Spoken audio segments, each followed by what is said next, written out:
1. Pick and move the black shell to the specified position. 2.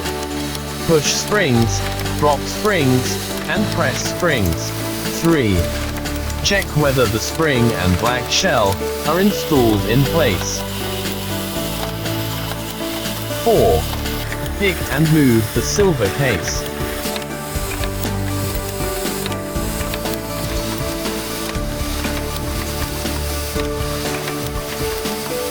5. Move the black shell into the silver shell. 6. Take the head and rivet it to the silver shell.